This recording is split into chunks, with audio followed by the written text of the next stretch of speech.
And this is where we now find it. If I am correct in my belief and my sources are right, and North Carolina, I'm almost 100% certain will be Donald Trump's.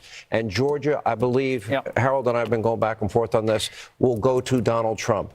Now, Arizona has been trending very strong towards Donald Trump. I don't know how long it'll take them to count the votes out there. That is frustrating, to Laura's point. I think. To that point, Maricopa said because of the length of the ballot that they were going to, it may take days. Pages of referendums. Okay. There were 2 pages in Florida, and they called it within an hour and a half. So, was it even an hour and a half? Yeah, I'm just saying what they said. So, all right, if we want to play out a few scenarios, if that turns out to be right, or Harold's going to wear Sean Hannity's wrong T-shirt, if I'm right and North Carolina and Georgia go to Donald Trump, and I am confident based on the information, Dave McCormick's numbers guy just wrote me. Dave McCormick running for Senate in Pennsylvania. Against Bob Casey, the Against Bob Casey, the incumbent, who's been running ads tying himself to Donald Trump in Pennsylvania, which I think is very telling. He's confident Donald Trump is going to win Pennsylvania tonight. And what the Trump team has been telling me, where they were up by 1.1 million, we went over these numbers earlier. Back 4 years ago, they were only up 400,000 going into today's voting, day of voting. In Wisconsin, you have a similar situation. A 40% difference, a 40% shortfall. So I'm looking at the big board and I'm watching the ever brilliant Bill Hemmer, and they needed numbers in Milwaukee that every source I know in Wisconsin is telling me they did not get today. And we're now at a situation where for Kamala Harris to have any opportunity to win, she's going to have to sweep that blue wall, those blue wall states. I don't see it. Do you see it? I don't see it either. And if you look at Philadelphia, for instance, everybody was bragging this morning about how well turnout was in Philly. But if you look at Philly, South Philly is Italian. That's Pat's, Geno's. They love Trump down there. Big Eagles territory, big Flyers. And then you go to the Northeast, that's Irish Catholic. Maybe Sean Hannity knows a few people up there. So they came out big for Donald Trump, and that might have been an explanation for those numbers to pop. But if you look at Pennsylvania broadly, they banked so much of the early vote, which they'd never done before. They don't think Kamala has enough right now in Philly and Pittsburgh to just overcome Trump's red county substantive lead. Let me just put the caveat in there. Britt, we sat on an election desk in 2016. And there was a betting odds that you were quoting that had Hillary Clinton winning 90% chance that she was going to win. That's where the evening began. And then it started going down. And we started doing the what if scenario, and her pathway started to narrow. It is flipped, to Sean's point, that the early vote gave Republicans an early boost. Right. And the question is what the day of vote's going to show. Well, is her path narrowing as we get more into the night? I think she started out with a narrower path. You know, we could figure out more ways that Trump could win. She had a narrower path. And the betting odds, by the way, are now up to 83% for Trump. And started at 58%. And it climbed all through the evening to 69. I think you should have a green eye shot. I should be. Anyway, and there are other models are now predicting him well in excess stock of market 70%. futures are also trading higher as well. I do think, just to go back to this Milwaukee point that we were talking about during the break, I mean, they are rerunning 30,000 absentee votes in Milwaukee tonight because they couldn't. There was a problem with the processing. 31,000 absentee ballots after the Election Observer brought to the officials' attention that doors covering on and off switches on the devices, I guess, some of them weren't tallying and they were worried about it.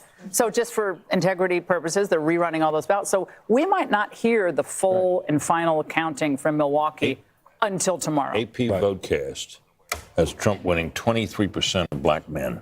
That's staggering. Nationwide. I'm sorry, I didn't hear what you said. Staggering. Where's that from? AP Votecast. And that has to be a with our complete stuff. defeat for the mainstream media, who's just destroyed Donald Trump as a racist for all these years. And if you double the support with black people, and then you go up double digits with your support with Hispanics, at the same time, and then run up the numbers with Jewish Americans here in the Northeast, that's a complete rejection of everything that they've been telling us about Donald Trump, and would explain why he's very competitive in the popular vote. And the news cycle for how long went on and on about the Seltzer poll in Iowa. Trump, it looks like he's going to win Iowa by 8 to 10 percentage points.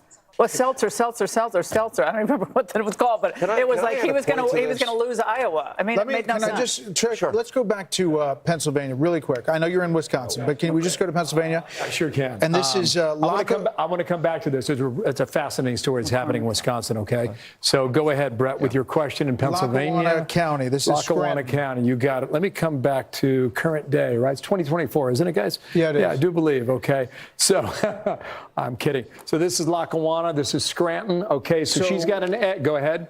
She's got an edge of 51%. The 2020 vote for that. Okay, I'm going to do something here, and you're going to see a slide come out. All right, so you guys got to remember these numbers, all right? Versus 2020, here is Biden's number. So she's about, 2 points you do under. the math, 2.5 points Under below 40,000 votes. what Biden did, but she's winning the county too, and that's Scranton. Can I just show you guys something that I think we need to pay attention to? This is Wisconsin. All right, so you got your Fox Insights going here, okay? We talked about Dane, we talked about Milwaukee. What about Green Bay? That's Brown County, all right? Right now, with 46% of the vote reporting, in Brown County, which is Green Bay, Trump's up 3.6 points at this time of the night, okay? Take this off. We'll move down here to Outagamie. All right, he's up 1.8 points higher than he was 4 years ago. Take that off. This is Winnebago, right?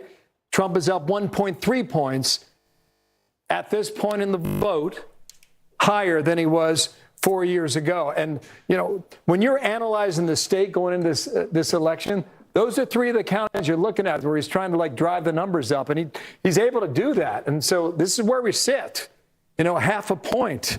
And not for nothing, guys, but sorry. Come on back here. Not for nothing, but Robert Kennedy has racked up 8,000 votes in Wisconsin. And 2020 in Wisconsin, we'll get it here. Yeah, I got you. 20,682. Wow. Maybe it matters, guys, or maybe it doesn't, but it's just something to point out right now. When we come back, I'll take you to Michigan. Some things happening there as well. Fascinating, too. Back on over there. That's something to keep an eye on. The 31,000 votes you talked about, Laura, you think they're going to count in the morning, and that's in Milwaukee, right? Which They're is heavily reprocessing them. They've begun to reprocess them, but there's no indication as to when that's going to finish. Because they had problems with the machine. There was a problem with this on-off switching device on the machine or something. It's hard to understand Laura, what it can I ask actually you a question? You just gave me the latest numbers. I've been looking at the betting odd numbers that Brett was talking about. They have moved massively 90%. now to Donald Trump. New York Times has it massively to Donald Trump. 71%. To a point that The Jesse... needle. Yeah, No, the the needle, needle. right. Yeah. So we're really sitting here, and I think we got to take pause. There is a very strong possibility he will be elected the 47th president of the United States if these numbers, if these predictions end up being true. I don't want to get over our skis. We want to be careful. We want to be prudent. We're all looking at our sources. I'm listening very closely to everything Harold has to say and what he's offering.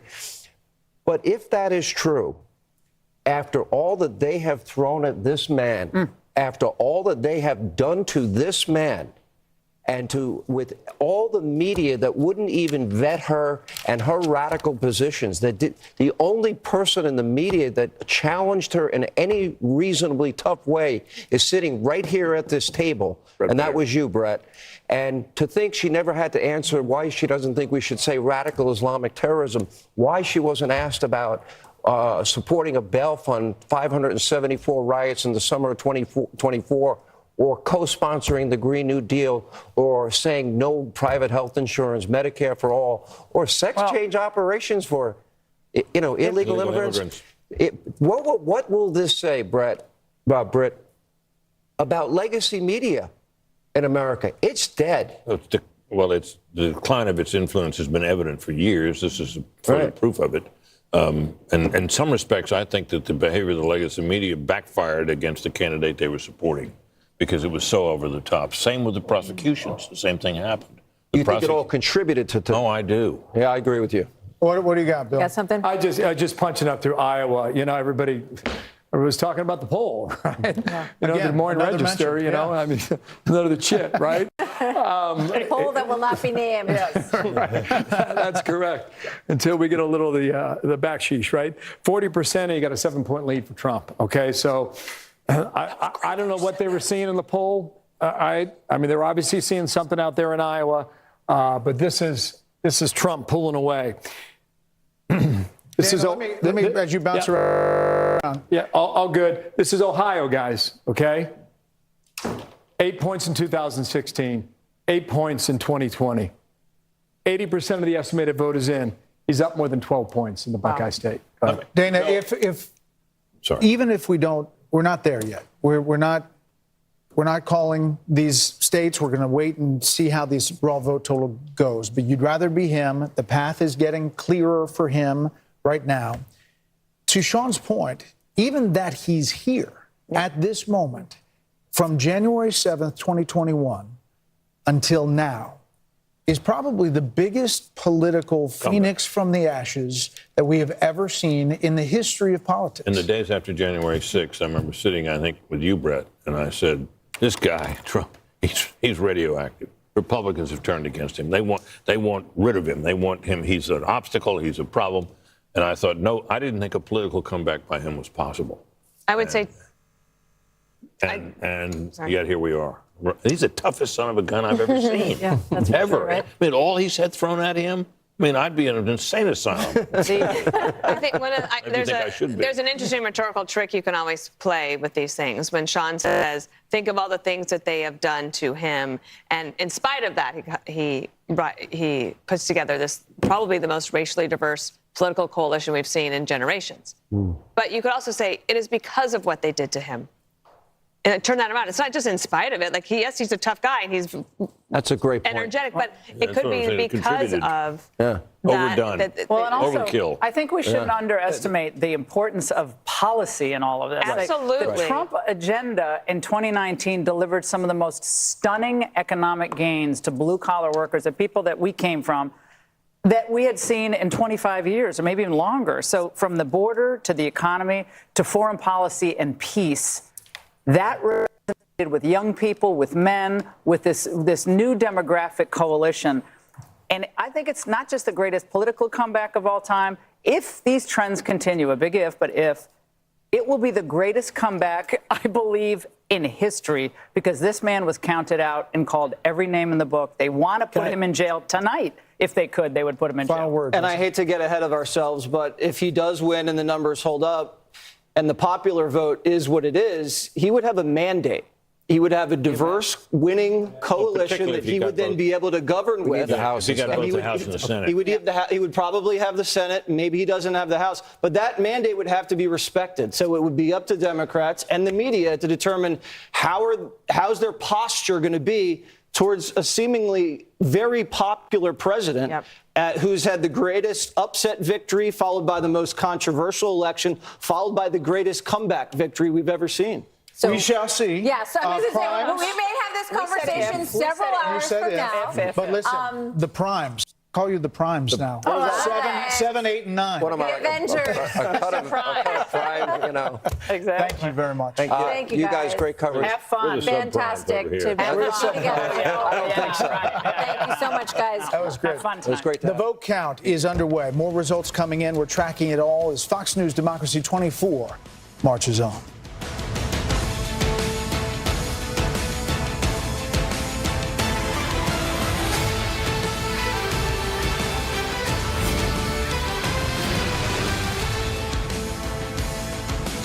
Election Night on Fox News Channel is brought to you by Simply Safe Home Security. There's no safe like Simply Safe. Can you believe this, man? Everyone's getting that new Simply Safe outdoor monitoring. Now they can help prevent crime before it even happens. How do we compete with AI-powered outdoor cameras that alert live agents of an intruder? Stop. This is Simply Safe. Police are on the way. Whoa! I didn't even see those guys. So what about us now? Luckily, I'm pretty adorable. There's no safe like Simply Safe. This is our legacy. I won't let anyone take it. The epic return of Yellowstone. I can see it now. I know what to do. There is no morality. This is war. We fight here, or we die here. Oh, this is gonna be fun. It's been pretty fun so far. Yellowstone. Watch on Paramount Network this week. The votes are in. The next president of the United States is... Lord, we trust in you. We give to you everything. Our leaders, our president, our country. We give it all to you. Jesus, we trust in you. Amen.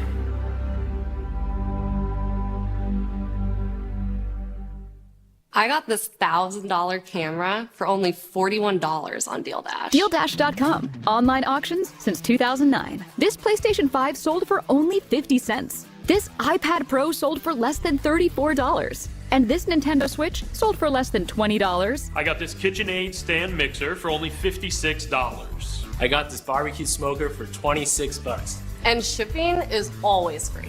Go to DealDash.com right now and see how much you can save. You believe you were sent by God? Yes.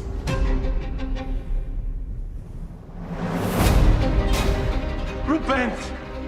Come and be baptized in the River Jordan!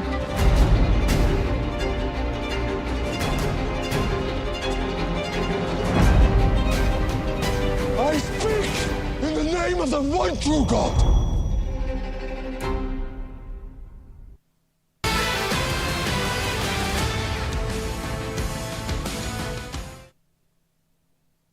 We are back, and Jackie Heinrich is standing by at the Harris campaign headquarters, where there is a lot of votes still to come in tonight. What's the mood over there at this point, though, Jackie? You know, Martha, every once in a while we get this glaring reminder that just over 3 months ago, this was Joe Biden's campaign. Every time we want to get any information from campaign officials, we have to text someone in Wilmington. There aren't any campaign staffers walking around, and that means that often we can't get answers to simple things like how many people are in this crowd? What is their connection to the vice president? Which groups were invited? We've posed these questions to the campaign and not been able to get any answers. And I've also spoken to some sources close to Harris who are at watch parties nearby in the city. Friends, family, and donors had receptions at 2 big hotels in the area. They're now making their way over here. They'll be hanging out in a basement somewhere inside the building. But even they don't have confirmation that the vice president is going to come here tonight. We don't have any program for the speakers, and right now they've just been piping in CNN behind me. So we are waiting for anything substantive. The updates that we do get are over email from senior officials that are giving us sort of broad strokes as they're watching data come in. Right now, generally, they're feeling happy about long lines at college precincts in North Carolina and Michigan, saying that that should be helping them with young voter turnout, guys. All right, but Jackie, let me just ask you. I mean, my chain with the Democrats kind of went dark too. When's the last time you got an update? Well, they're responding to us, but what we ask, the answers we get are like, well, let me check on that. Literally, I ask how